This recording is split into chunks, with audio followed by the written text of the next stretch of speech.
times, but I just love your grandmother, and it is a heap sight better than being hungry and cold."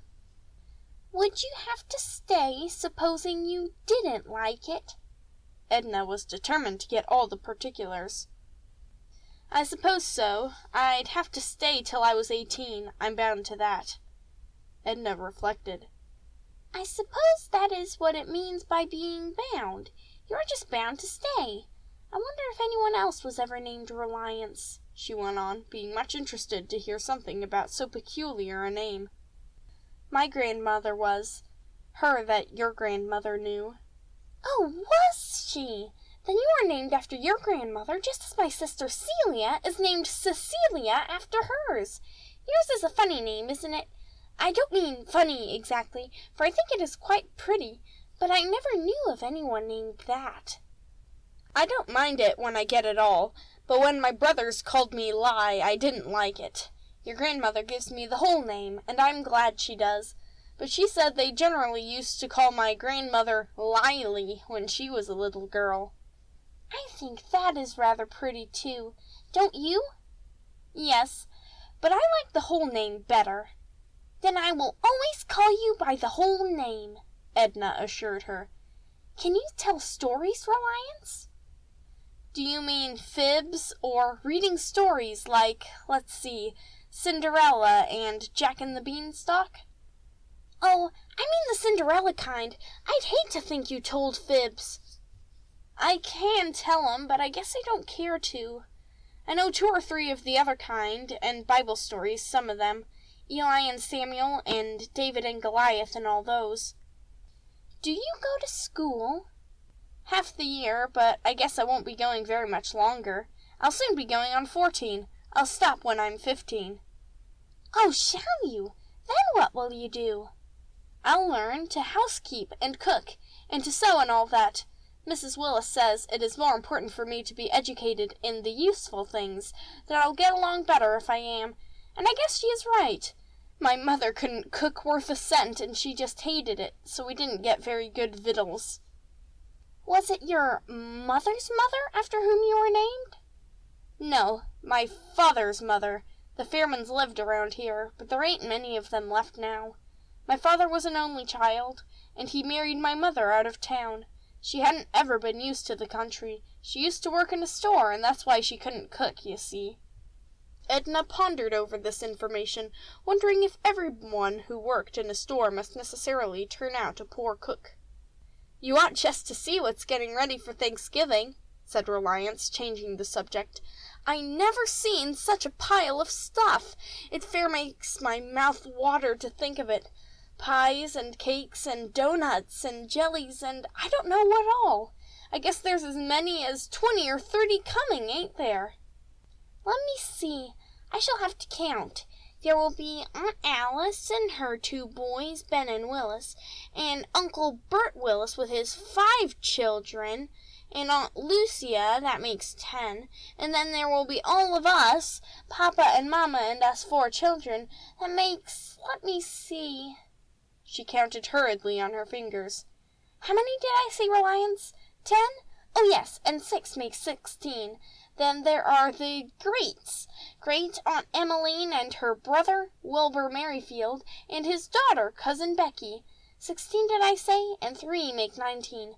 Oh, yes, Cousin Becky's sweetheart that she's going to marry soon. He is coming, and he will make it just 20.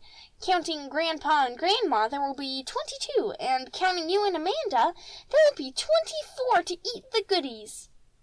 "You didn't count the 2 men, Ira and Jim," said Reliance.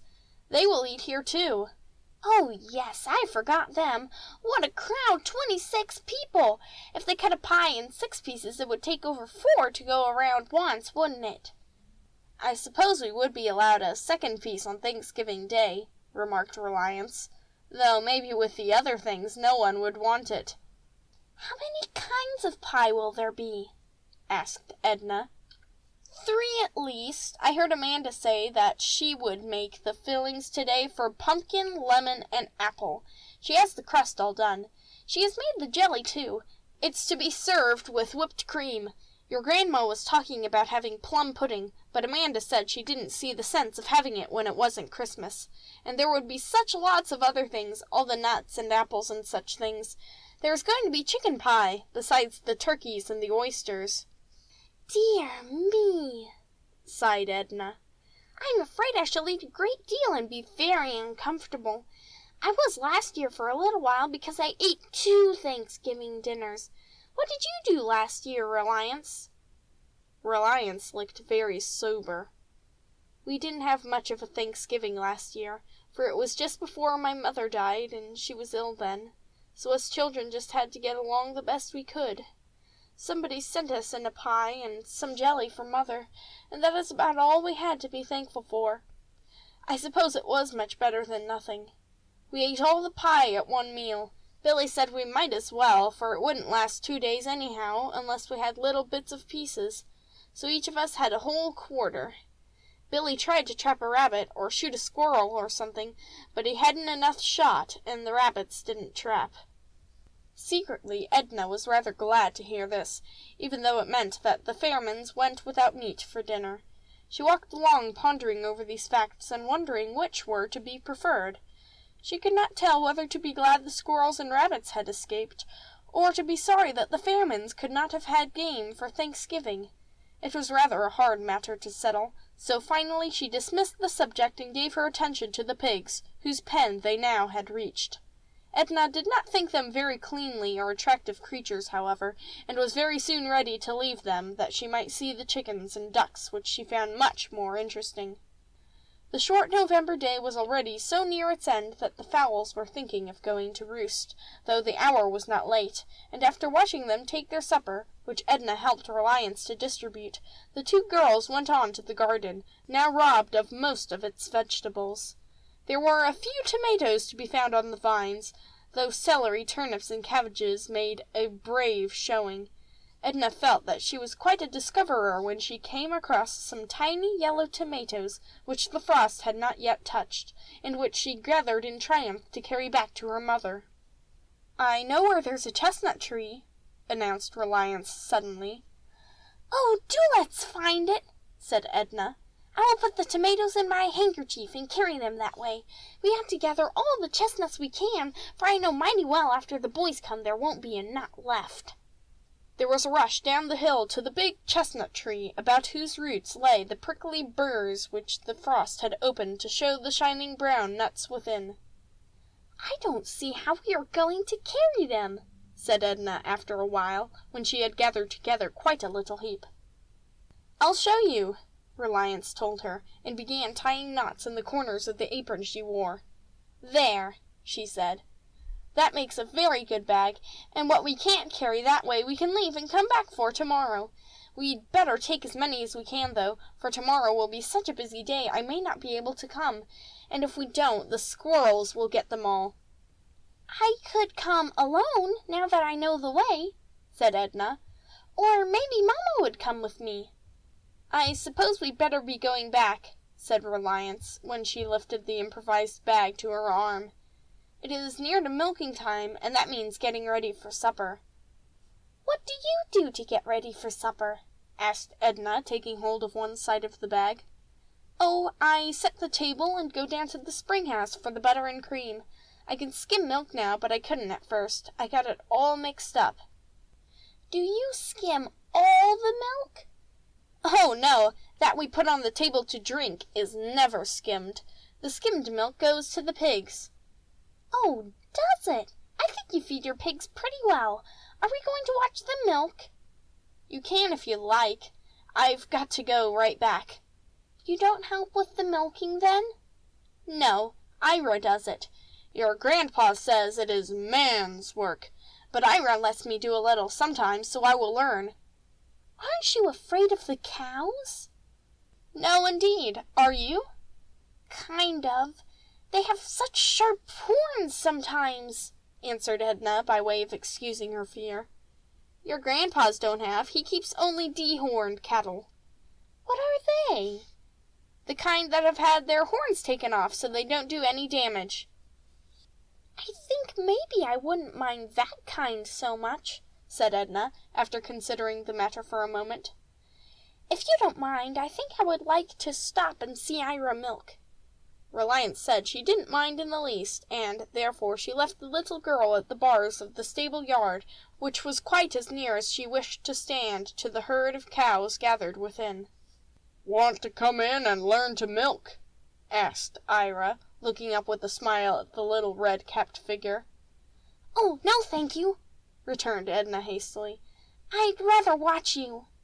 She would really have liked to try her hand if there had been but one cow, but when there were 6, how could a young person be certain that one of the number would not turn and rend her?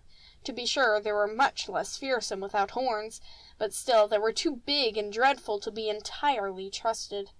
So she stood watching the milk foam into the shining tin buckets, and then she walked contentedly with Ira to where Amanda was waiting to strain the milk and put it away in the spring house. "Do you keep it out here all winter, and doesn't it freeze?" asked Edna. "In winter we keep it in the pantry up at the house. If it should turn cold suddenly now, we'd have to bring it in," Amanda told her, and she carefully lifted the earthen crocks into place. "There comes Reliance for the cream and butter," she went on.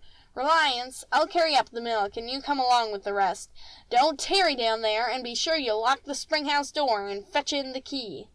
Then she went out, leaving the 2 little girls behind. Reliance carefully attended to her duties, Edna watching her admiringly. It must be a fine thing to be so big a girl as this, one who could be trusted to do work like a grown-up woman.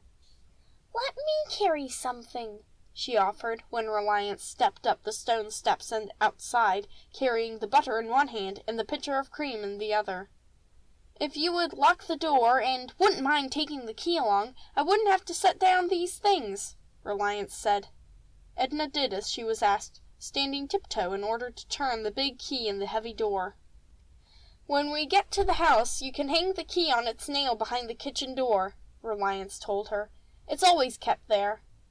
Edna swung the big key on her finger by its string and trotted along by the side of Reliance, asking many questions, and delighting to hear Reliance enlarge upon the all-important subject of the Thanksgiving festivities. "We've got to get up good and early," Reliance remarked, "for there's a heap to be done. Even if we are ahead with the baking, I expect to be up before daylight myself, and I reckon Ira will be milking by candlelight," she added, as she entered the kitchen door. Mrs. Conway was in the kitchen talking to Amanda, and Edna hastened to show her little hoard of tomatoes. "We gathered a whole lot of chestnuts, too," she told her mother. "They were all on the ground down the hill behind the barn." "I know the very tree," Mrs. Conway told her. "We must roast some in the ashes this evening. Come along, supper is ready, and you must get yourself freshened up." Edna followed along, and, in the prospect of supper, and then of roasting chestnuts, she forgot all about the spring-house key. This, by the way, was lying on the doormat where she had dropped it. A little later on, it was picked up by Reliance, and was slipped into the pocket of her gingham apron. "I won't remind her that she dropped it. Likely as not she forgot all about it," said Reliance to herself. "I ought not to have trusted it to as little a girl as she is." It was not till after she was in bed that Edna remembered that she had ever had the key. Where had she put it? She had no recollection of it after she had swung it by its string upon her finger on the way to the house. "It must be on the kitchen table," she told herself. "I opened my handkerchief there to show Mother the tomatoes." She sat up in bed, wondering if she would better get up and go down, but she finally decided to wait till her mother should have come to bed and then confide in her.